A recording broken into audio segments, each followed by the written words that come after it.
안녕하셨습니까? 문안합니다. 성경 신명기 31장 16절로 18절입니다.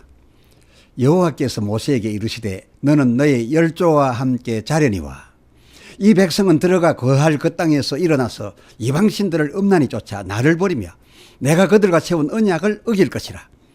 그때에 내가 그들에게 진노하여 그들을 버리며 내 얼굴을 숨겨 그들에게 보이지 않게 할 것인즉 그들이 삼킴을 당하여 허다한 재앙과 환란이 그들에게 임할 그때에 그들이 말하기를 이 재앙이 우리에게 임하면 우리 하나님이 우리 중에 계시지 않은 까닭이 아니뇨 할 것이라. 그들이 돌이켜 다른 신들을 좇는 모든 악행을 인하여 내가 그때에 반드시 내 얼굴을 숨기리라. 아멘. 오늘부터는 갈렙의 광야 10계명론 그 별책으로 첫 시간 광야의 주의 종 일명 종 모세론을 말씀드리겠습니다. 모세가 광야 40년 그 끝자락에서 약속의 땅 가나안을 바라는 보면서도 정작 들어가지는 못하였던 것이 민수기 20장 10절 패역한 너희여 들으라 우리가 너희를 위하여 이 반석에서 물을 내랴 하고 하나님께서 그 이루셨던 바대로 말로서 아니하고 그 11절 지팡이로서 자기의 혈기를 따라서 반석을 2번 내려쳤던 그 일로 가나안이 이처럼 마주 바라보이는 느보산에 올라 그는 쓸쓸하고도 외롭게 그렇게 죽어 신명기 34장 6절 거기 벳보올 모압 땅 골짜기에 장사됨에 오늘날까지 그 묘를 아는 자가 없으리라 기록된 대로 그는 인생을 그렇게 초라하게 마감하였던 그러구나 라고 우리들 대개가 이해하여 왔댔으나 오늘 함께한 본문을 비롯해서 이전의 편견을 버리고 또 다른 관계 구절들이 편견을 버리니 보여지기로 그 구절들을 보니 모세 그 사람 그 인생을 꼭 그렇게 우리가 알아왔던 그렇게처럼만 살아 마친 것은 아니었던 것을 알 수가 있습니다. 이를테면 그의 죽은 날도 이스라엘 대군 그 가나안 입성에 맞추느라 그저 하나님의 어떤 계획에 의해서 지레 죽었어야 했던 그런 것도 아니었고 우리가 늘 그렇게 여겼던 것처럼 그가 그 마지막을 홀로 외로이 그렇게 죽어서 모압 땅 벳보올에 그야말로 아무도 모르게 찾지도 못하는 그런 장사로 장사된 것도 아니었던 것을 알 수가 있습니다. 성경에 나타난 실제 기록들을 살펴보면 이렇습니다.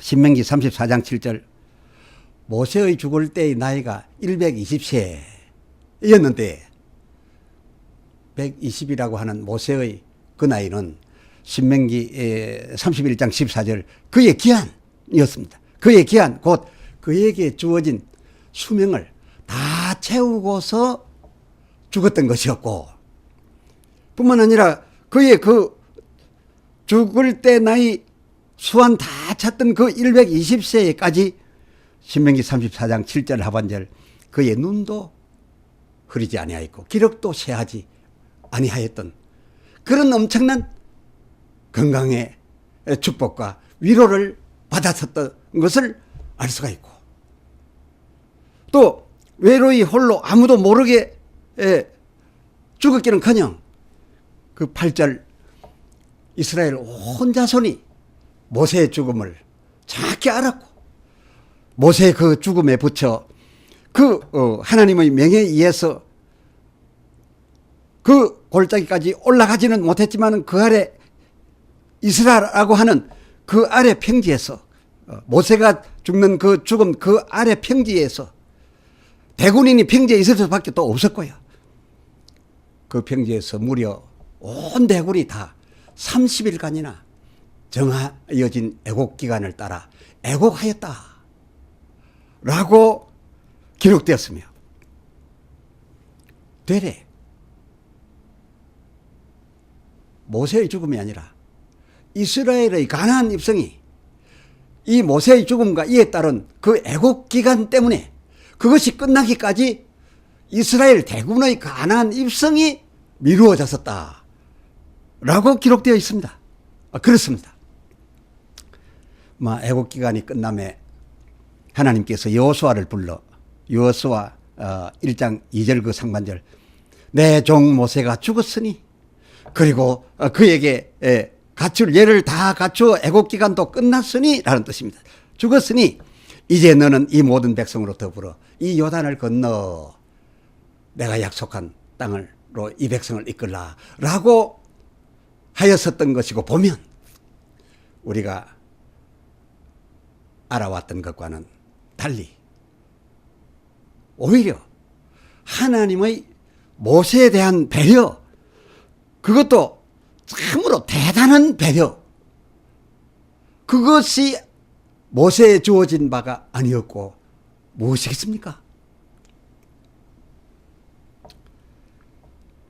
그런데 앞에서 말씀드린 이런 것들은 오히려 하나님께서 모세에게 베푸신 그 배려로서는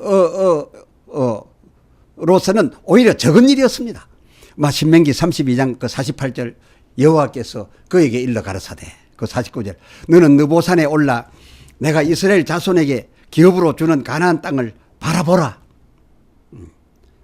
그 50절, 내 형 아론이 호르산에서 죽어 그 조상에게로 돌아간 것 같이 너도 올라가는 이 산에서 죽어 조상, 아브람, 이삭, 야곱 등의 그 조상에게로 돌아가. 신명기 31장 16절 오늘 본문, 너의 열조와 함께 자련이 와 였습니다. 말하자면, 자, 느보산에 올라서 네가 이끌고 오던 백성이 어김없이 들어갈 그 땅을 다 보아라, 확인하여라. 그런데 이제 너는 이 산에 올라가서 내려올 것 없이 쉬어라.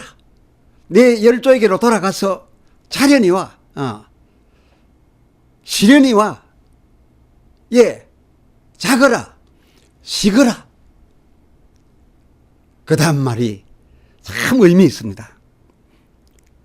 이 백성은 이제 너의 인도를 따라가 아니고 여호수아의 인도를 따라서 들어갈 것인데, 이 백성들은 들어가 거할 그 땅에서 그 20절, 신명기 31장 20절, 내가 전에 그들의 열조에게 맹세했던 그대로 젖과 꿀이 흐르겠으니 그 흐르는 젖과 꿀로 저들이 배부르고 살이 찌게 되면 네가 이끌던 지금까지와 같이, 그 광야 40년에와 같이 또 저들이 배가 불러서 돌이켜 다른 신들을 섬기며 나를 멸시하여 내 언약을 어길 것이요.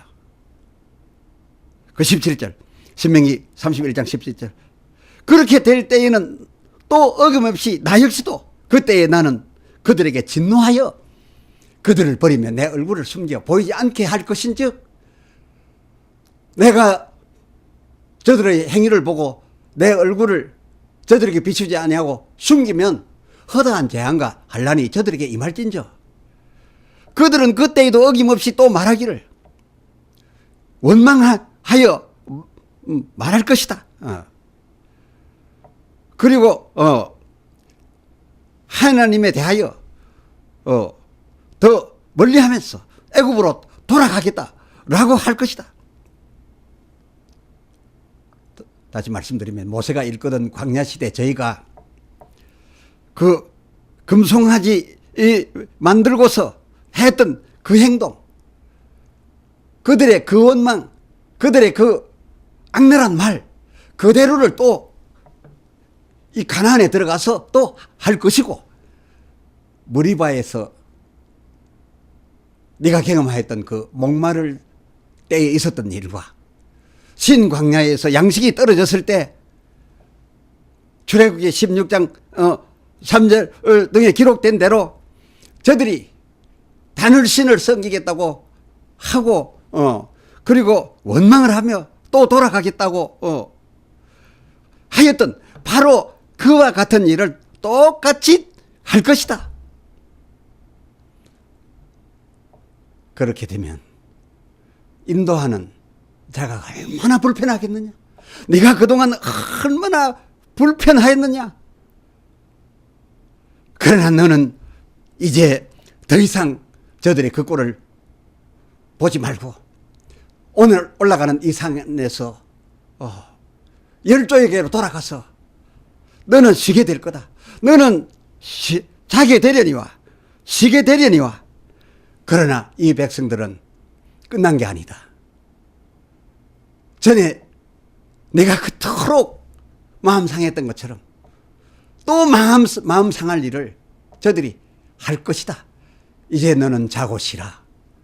더 이상은 너에게 내 백성의 이런 꼴을 감당케 하지 않겠노라 라고 말씀하셨던 것이니 하나님의 그동안 광야 40 동안 참으로 충성해온 이 모세의 행한 일을 보시고서 얼마나 큰 위로로 그의 죽음의 현장까지 따라가셔서 이렇게 위로해 주셨던 것이냐 그 말입니다. 얼마나 큰 위로였습니까? 전에 모세의 광야에서는 그래도 저들의 그 물이 없어서 목이 타고 마르고 그리고 먹을 것이 없어서 광야였으니까 배가 고파서 막 원망도 하고 뭐 금송아지도 만들고 하나님을 떠나고 또 그 주의 종 모세에게 달려들었다고 하지만은 이 백성이 이제 곧 가나안에 가게 되면 가나안에 들어가서는 전에와는 달리 오히려 되레 배가 불러서 젖과 꿀이 흐르는 농사를 짓고 먹고 마셔서 배가 불러서 또 이런 짓을 할 것이 신명기 31장 21절 나는 상상하여 뻔히 보이는구나 라고 하시면서 하나님의 그 신명기 31장 16절 모세에 대하여 너는 이제 열조와 함께 자려니와 너는 이제 열조에게로 돌아가 쉬려니와 이 백성은 끝난 것이 아니다. 이 백성의 돌아섬과 원망함은 끝난 것이 아니다. 너는 이제 그만 수고하고 수완이 찼으니 수완이 찰 때까지 그 수고를 하였으니 이제는 그런 꼴을 다시 보지 말지니라 라고 하시면서 느보산에 올려 그 약속하였던 땅 가나안을 보여주시면서 이렇게 위로하고 말씀하셨으니 하나님의 모세에 대한 이렇게도 애틋하셨던 하나님의 그 감정 헤아려지시지 않습니까? 그는 외롭고 쓸쓸하게 죽음을 맞은 것이 아니었습니다. 하나님께서 어느 누구에게 이다지도 마지막 순간까지 위로하시며 어깨를 두들기며 참으로 수고했다. 이제 그만해라. 라고 하시며 그 온 백성으로 그의 죽음에 대하여 예를 갖추어 애국해 했겠습니까? 그 죽음에 대하여 애국해 하느라고 그 거대한 이스라엘 대군의 출발을 늦추기까지 하셨던 하나님의 그 모세에 대하여 그다지까지 하셨던 바로 그 사랑 말입니다. 그러면 모세가 민수기 20장 12절 기록된 바 그 하나님을 믿지 못하고 그 하나님의 거룩을 무너뜨려서 하나님의 거룩을 백성 앞에 나타내지 못하고 하나님께 실망을 드려 하나님의 큰 노여움을 샀던 일도 사실인데 그때 그 일은 어떡하시고 그 후 그가 하나님 앞에서 대체 무엇을 그리고 어떻게 하나님 앞에서 하여 드렸었기에 하나님께서 광야 끝자락 이 광야 끝자락의 이 모세에게 이다지 위로하시며 무게를 두시며 기뻐하셨는지 그뿐 아니라 그의 어떠하였음이 모델이 되겠길래 예수 그리스도 십자가 대역사를 앞둔 그 변화산의 그 엄중 단 3인 모임에 아브라함도 노아도 다윗도 아닌 이 모세가 하늘로부터 보내어져 예수께 영향을 끼치게 했던 것인지 하나님께 이 모세의 이 광야 40년 동안 그 처음 여러 실수에도 불구하고 그 위에 그가 어떤 변화를 가져 하나님 앞에 어떤 모습으로 충성을 했댔기에 그의 죽음마저 이렇게 큰 비중을 두고 하나님까지 거기에 그 현장까지 직접 임하셔서 그 죽음에 대한 예를 관장하시고 주관하셨을 뿐만 아니라 그 먼 후 어쩌면 신약과 구약의 핵심 사건이라 할 수 있는 그 베나산상의 3인 모임에 모세 그의 어떠한 의미를 우리에게 주시려고 거기에 하늘로부터 보냄받는 종이 되셨을까? 오늘부터 몇 차례 이미 말씀드려온 바 광야 십계명론 1, 2와 관련한 별책으로서 광야의 주의 종 모세를 논함으로써 우리 종들이 행할 바 하나님께서 이다지 하실 참종, 종의 참 도가 무엇인지 그것을 함께 배우고자 합니다. 확인하고자 합니다. 우리 하나님의 그다지, 그 그다지까지 하셨던 하나님 앞에서 모세처럼 이고자 하여서 말입니다. 기도합시다. 하나님 아버지, 하나님께 모세는 어떠하였습니까? 성경에 여러 직분들과 직명들이 있는데 제사장도 있고 사사도 있고 서기관도 있고 장로도 있고 제자도 있고 한데 이 모세에 관한 하는 그의 행한 일로 보아서 사사도 더 넘치고 선지자도 더 넘치고 어쩌면 제자도 더 넘치고 스승도 더 넘치는데 하나님께서는 그를 부르실 때 늘 내 종, 종이라 부르시기를 기뻐하셨습니다. 하나님께서 그를 종이라 부르셨을 뿐인데 종 그의 마지막 인생 마침에서 하나님께서 베푸셨던 그에 대한 배려를 보니 성경에 나타난 그 누구들보다도 그 어떤 호칭의 권위 있는 직명들보다도 이 종 모세에게 하나님의 관심과 그에 대한 비중과 그에 대한 배려가 가장 컸던 것임을 우리는 알게 됩니다. 그의 광야 40년 동안 하나님 앞에서 무엇을 어떻게 한 것이 하나님께 이렇게 합하셨나이까? 광야 40년이라고 한다면 사망 애굽으로부터 홍해 건너 구원받은 백성들, 그들 육체가 소멸되어 죽기까지 인도하는 종의 기간이 광야 40년 모세 기간이 아니겠나이까? 그러면 오늘날 저희 주의 성도들을 이끌어가는, 그 교회들을 이끌어가는 주의 종들의 교회 맡은 기간이 바로 이 기간이겠는데, 이 기간 우리가 어떻게 해야 할지